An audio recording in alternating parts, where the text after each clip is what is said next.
Ny mety toetry ny any an-dranomasina ny sabotsy 4 martsa 2022 amin'ny 9 maraina hatramin'ny alahady 5 martsa 2022 amin'ny 9 maraina. Noho ny fiverenan'ny faritr''andro ratsy Freddy eo amin'ny lakan-drano Mozambika dia hisy ny fikorontanan'ny toetry ny andro eny an-dranomasina. Koa angaviana ny mpampiasa ranomasina amin'ny areti-morontsiraka manaraka ireto mba hampiatra ny filazana fampitandremana amin'ny loko mena amin'ny havon'ny alin-drano. Manomboka eo morontsiraka Morondava hatrany Cap Sainte-Marie, manomboka eo morontsiraka Cap Sainte-Marie hatrany Vaingandrano.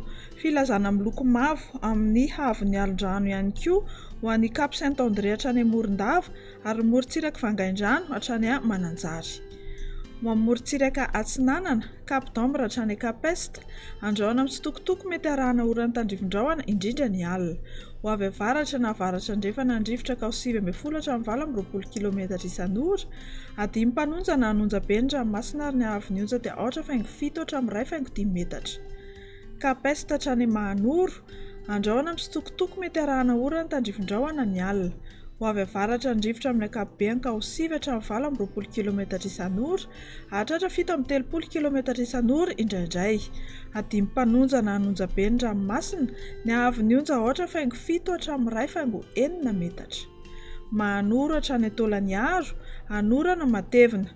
Ho avy Atsinanana ny rivotra ka ho 7,10 hatramin'ny 20 km isan'ora, hanonja-be na herin'ny ranomasina ary ny hahavon'ny onja dia 2 hatramin'ny 3 metatra, hisy ny alin-drano avy any atsimo. Tolaniaro hatrany Cap Sainte-Marie, hanorana malefaka mety atevina indraindray. Ho avy Atsinanana ny rivotra ka ho 7 hatramin'ny 7,10 km isan'ora, aherin'ny ranomasina, hahavon'ny onja dia 2,9 hatramin'ny 3,10 metatra, hisy ny alin-drano avy any atsimo. Ho amin'ny morontsiraka andrefana, Cap Sainte-Marie hatrany Cap Saint-Vincent, ho betsaka kokoa ny rotsakorana. Ho avy Atsinanana na avaratra Atsinanana ny rivotra ka ho 20 hatramin'ny 5,20 km isan'ora, hahatratra 5,15 km isan'ora indraindray. Hanonja-be na herin'ny ranomasina ary ny hahavon'ny onja dia 2 hatramin'ny 4 metatra fa hananika hatramin'ny 4,5 hatramin'ny 5,5 metatra indraindray noho ny alin-drano vaventy avy any andrefana. Cap Saint-Vincent hatrany Cap Saint-André, hanoram-baratra mety ho betsaka indraindray. Ho avy avaratra ny rivotra ka ho 20 hatramin'ny 5,20 km isan'ora, hahatratra 5,15 km isan'ora indraindray. Hanonja-be ny ranomasina ny avaratry mainty rano ka ho 2,5 hatramin'ny 2,10 metatra, ahery kosa ny akafa ka ho 2,9 hatramin'ny 4 metatra, hisy ny alin-drano vaventy avy any avaratra andrefana.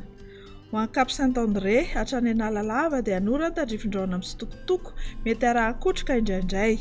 Ho avy avaratra ny rivotra ka ho 7,10 hatramin'ny 20 km isan'ora. Hanonja-be ny ranomasina eo anelanelan'ny Cap Saint-André sy Mahajanga ka ho 8,9 hatramin'ny 2,9 metatra. Ho tonona adimy mpanonja eo anelanelan'ny Mahajanga sy Analalava ka ho 8,3 hatramin'ny 2,4 metatra. Ho any Analalava hatrany Cap d'Ambre amaranantsika azy, hanoram-baratra amin'ny tsitokotoko. Ho avy avaratra ny rivotra ka ho 7 hatramin'ny 7,10 km isan'ora, ho tonona adimy mpanonja ny ranomasina ary ny hahavon'ny onja dia 8,2 hatramin'ny 1 metatra.